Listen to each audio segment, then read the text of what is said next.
Hi, welcome to Soul Space Studio. I'm Julia Freiner. So I've been doing this, starting this video post several times. Keep starting it over because I feel like it needs to have a title, but it's not really all about the title, and so can't come up with a title, so I'm not titling it. We're just gonna chat. I'm just gonna chat about some stuff that has just been going on, and yeah. Mostly a reminder to myself so that I can always come back to this video and hear myself say what Soul Space Studio is about and why I'm here. Also recognizing that I can change my mind at any time, right? Which is always such a beautiful thing. Or it can expand, it can grow, it can just be very organic with it. So what brought this up? Well, there's three things really that keep coming up that this is all accumulating to. The first one is oftentimes I hear like some niceties, like at the grocery store, at the airport, because I travel quite a bit, or on a plane, and people will say, so what do you do? And I'll say, well, I have a non-traditional art studio. For me, I think that is enough of like, well, what is a non-traditional art studio? What does that mean, right? But typically, the next thing that's said is like, oh, really? Who's your favorite artist? And that derails me. Like, I don't know why it derails me. I get derailed. Probably because I'm like, oh my God, I'm supposed to have a favorite artist. I don't know. Do I have a favorite artist? I don't know that I have a favorite artist. I know who my favorite artists are. Like, I do know that. They're my grandkids. But do I say that to somebody? Like, is that going to drive them away? Will they come visit me? So then I start to scramble in my brain, and I get that social anxiety in me flares up so bad. I have clinical anxiety, clinical depression. So the social anxiety starts to flare up, and I'm like, okay, who have you been studying? Whose art have you been looking at lately? And so last week, this woman asked me that question. So who's your favorite artist? And I'm like, I go through the whole panicky thing. And I said, oh, Jackson Pollock. And then she says, why Jackson Pollock? And I said, well, and this is true.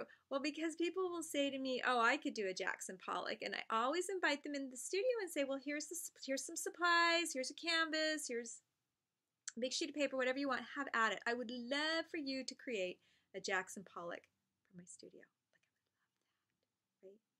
So it was Jackson Pollock. Then the next one was Frida Kahlo, because I had just watched a video on Frida Kahlo. And her story is incredible.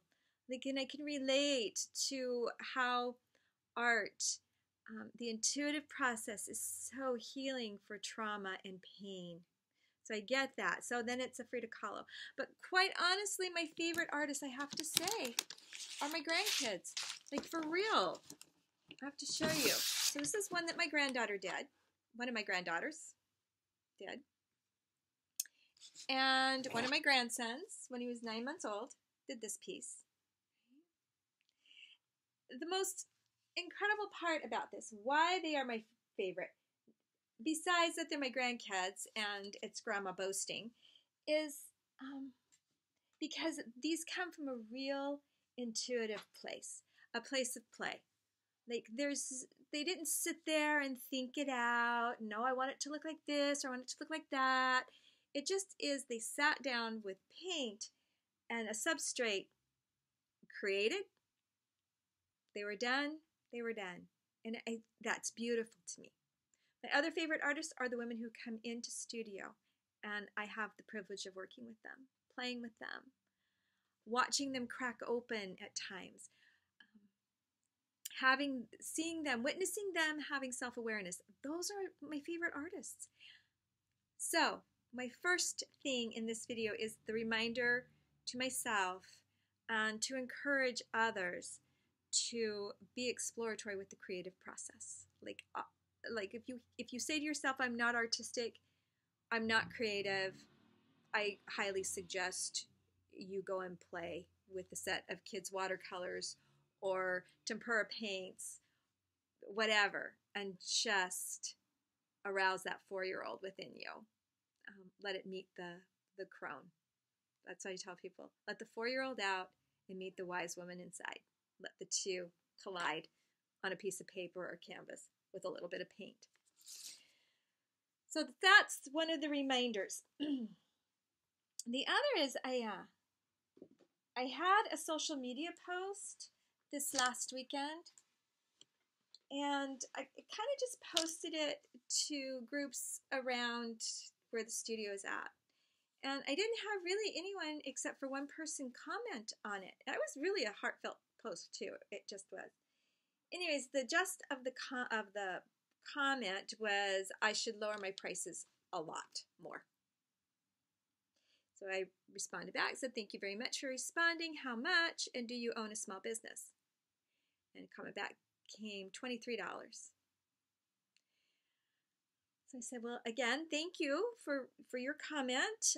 And do you own a small business? And what of my offerings would you participate in at $23? So I'm just going to kind of just sum up the rest of this dialogue. And it was, oh, and I did ask again, do you own a small business? She did. Her family did own a small business, so she fully understood small business. And and that she would go to Bellingham, which is the largest city south of here, for to pay for something similar to what I do, which there isn't anything like what I do in Bellingham. Bellingham has paint nights and things like that, but what happens in here is just a little bit different. She would pay X amount of dollars to go there, but she wasn't sure that she'd pay even $23 for one of my services. This is somebody who hasn't been in my studio, but I have to say, after several days of stewing over this, I'm so grateful she made the comment. So like right away, I left the comment there for a little bit, and then I deleted the whole thing because then there was the Brothers Grimling crept in, and first of all, it felt shameful, like it was shaming to me, and then I thought, well, how dare you say something like that to me? Like you wouldn't go to the chiropractor across the street and tell him that you didn't like his prices. I mean, you might, but I don't know, people do that, right? And so then I'm having to defend myself, and I'm trying to make myself feel better, because now I'm living in that whole default of my ego that says, well, who do you think you are? Why are you opening that up? Yeah, maybe you should just stay at home. And many, if you followed me at all, know that in that anxiety that I have and that depression I have, I made a post several years ago where I sat in my car, like I videoed what goes on with me when I sit in my car, and like I'm just like avoiding panic the best I can. Sometimes 15-20 minutes before I actually drive out of the driveway, and it's really ridiculous sometimes. Fortunately, after this post, my youngest son was visiting over the weekend, so I had him with me, and I took Monday off from the studio and take him to the airport on Tuesday, and then I'm like, I need to get into the studio, right? So I go through that whole dialogue with myself. You just need to go into the studio. It's going to be okay. I go through the whole thing. You are safe. You are whole. You are complete. This is what you were called to do. So, but I am in a dilemma. Like I'm trying to really work through this, and then also be really logical. Like, is this something that needs to be in the world? And as I'm driving to the studio Tuesday, I take this one road which hardly any cars take. There is a railroad track, right? But I've never run into the train on this road, right? So I am the only car, and sure enough, I get to that point on the track, the things come down, and here comes the train. A very, very slow train. Like the train is really, really slow. And I'm like, I'm going to be here for a bit. I can tell. And then the train stops and starts to go backwards. And I'm sorry, there's just somebody staring in the window. And the train starts to go backwards. And then it goes forwards. And then it stops. And so I know I'm going to be here for a bit. So I turn off the car, and I'm texting back and forth with my friend, who just asked me what had happened over the weekend, and was just explaining this whole dialogue and how I was feeling and yada yada. And so we kind of talked through it a little bit, and all of a sudden it hit me like I was derailed. Like I had to have this train and my good friend have conversation with me in order to recognize I allowed myself once again to get derailed. And the image of the Savior came to me, and I'm just going to say it like Julie Frainer's going to say it, and not like a wise scriptorian would say it. But there is the point, the time that Christ is on the boat, and Peter's somewhere else. Peter says to the Savior, I want to walk across the water to you. And Christ says, okay. But here's the deal, dude. Keep your eyes on me. Keep your eyes fixed on my eyes, and you can walk across the water, right? Don't get caught up in the storm that's going on around you. Don't worry about the fish. Don't think about what the other disciples are saying. Don't worry about the person who is debating your price for a play shop.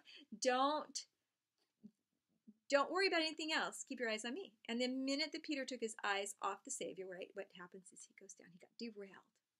I was derailed. So that was kind of like my little bit of inspiration.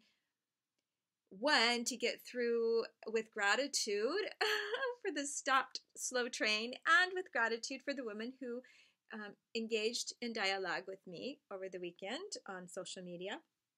I'm grateful for my children who are always attempting to uplift me, and my very good friends, my circle of women, and then some of my regulars that come in here that just want to see this happening. So that was just really re-inspiring for me.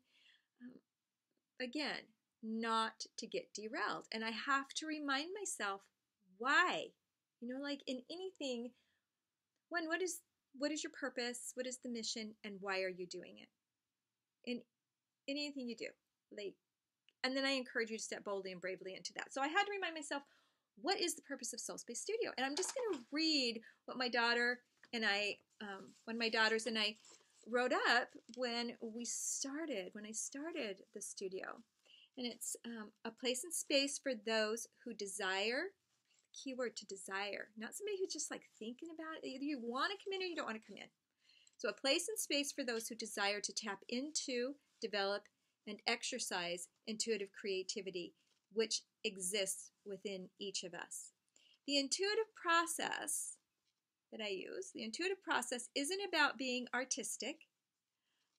It's about soulful expression without judgment of others, including our own inner critic, including our brother's gremlin that want to pop up and protect us, and yada yada. I had to remind myself of all that. And that was like, woof, okay. Thank you for those that worked with me over this past week to get me to that point. Then I had to decide, well, what was my why? Well, that kind of goes back to my favorite artist. Why? Because I love providing that space and place for people, women, children, men, people to create. And mostly it's men. Mostly it's women who come in here to create. And to watch them crack open, to watch them go, wow, where did that even come from? Like, I didn't know I was feeling this. Why am I feeling this? And to be able to work with them through those things. Or someone who isn't experiencing chronic pain, like I have chronic pain, for them to come in and my pain is different than your pain, but you know what, I get chronic pain. And for them to sit down and begin to create, and how that helps them through their chronic pain, right? It's just incredible. All right, the third thing that I wanted to mention in this little post is something that has been coming up a lot in the studio. Science has told us, you can go anywhere and find this out. It's not like I'm making this part up. Not that I've made up any of this, but this is not a made up thing. Like 95% of what we do is at a subconscious level, right? Subconscious level. So if 95% of whatever is happening in our lives that our subconscious is consuming that much, why wouldn't we want to communicate with it? That's what I'm saying. Why wouldn't you want to communicate with that? And I also believe that communication with spirit, with God, this is another thing that's happening too. I'm just going to digress for just a moment. Is these labels that keep coming out to me, or words that keep being used, like words trigger definitions in each of us. So like when I say source, or I say God, or I say goddess, sometimes that triggers things in people, and they want to label me, or they want to question what's going on. And I get that, I really do. But like whatever your divine source is, be it God or Christ, or you don't have one, whatever it is, that's so cool. You know, like I have mine, you have yours. So whatever word I use, associate it to what divinity is to you. Like not to what, don't label me something that you don't even know me to be, or maybe I am, maybe I'm not. I don't know. That's a digression. Words do have these triggers, these definitions, which it shouldn't even be an issue when you come in here, but it has been a subject of discussion often. Anyways, I am a believer that prayer meditation is an excellent communication tool, obviously, that we use for speaking with the divine, also to kind of tap into our intuition and our subconscious. But I also think that that language is through symbols and shapes, parables, metaphors, color, nature, music, the written word, the spoken word, critters. There's so dance. There's so many ways I think that we open up dialogue with our subconscious if we bring that to consciousness. And that is part of what I encourage in here in the studio. Like, what is wanting to be said? Is the little girl within you wanting to have voice? This is a safe place to give that voice. Is there an anger issue or a trigger point? Are you going through something so frustrating? Sort of like how a 4-year-old or a little child does not know. I don't mean to pick on 4-year-olds, but I adore that. Yeah.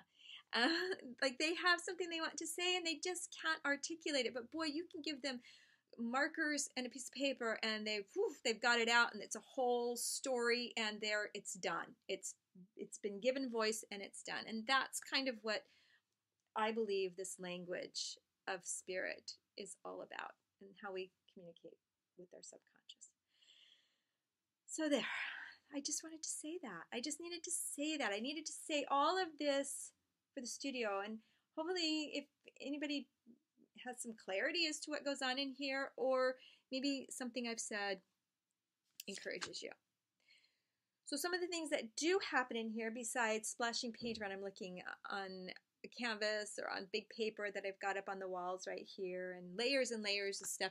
New Moon Dream Collage, which is super fun. So like you have the opportunity, if you're in New Moon Dream Collage, to create on the typical like poster board, something like that. I prefer 3 8.5 by 11 cardstocks, because you can tape it and fold it up this way, and they go very nicely and neatly inside of a little sheet protector. It has these little rings, and you can put it in a 3-ring binder. And so your New Moon Dream Collages, which is just encouraging you to what do you want to make manifest in the next month, or what are you working on? You kind of have then a collection in a 3-ring binder of your dream collage. So that happens here. The other thing is we do elemental boxes. Like this is Earth. Interesting thing about this, and these are amazing, so I would love to do a video on those. It was interesting, like why purple? And even now looking at it, and I see this image of this wisteria right there, there is a reason why. I didn't know for the longest time why purple, but it has come to me. One of my newest projects, workshops, play shops, I just posted it today, and this post was intentionally done. It forced me to do it today because I posted this play shop. As many of you know, I was invited to be included, my art, my words, included in both of these decks. They're wonderful art decks, oracle decks.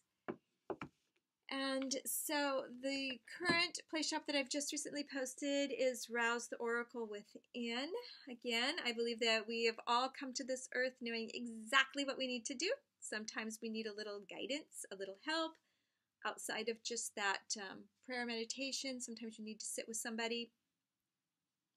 Anyways, and you need to go into that dialogue, that conversation, that language. And part of that, again, is images and shapes and written word, and some of these images in these decks are just magical. Like, so in the play shop you will get one of either of these decks. You'll get one deck of cards, and we will discuss in 5 hours with a 1 hour lunch break ways, and we will actually play with them, ways that you can be inspired, find guidance, maybe just have a positive affirmation for the day. So it's going to be so much fun. So if you're interested in that and you're in the area, please join me. Yeah, thanks for your time. Thanks for hanging out with me for 20 minutes. I'm sorry, I do tend to ramble on, but yeah, hopefully there's something of value there for someone else. There's value there for me. I know I needed to do this for myself. I needed to give this voice to Soul Space Studio. Yeah. So create some magic today, tonight, wherever you are at, whatever time it is. Just create some magic in your world. Anyways, thanks again for hanging with me. Take care.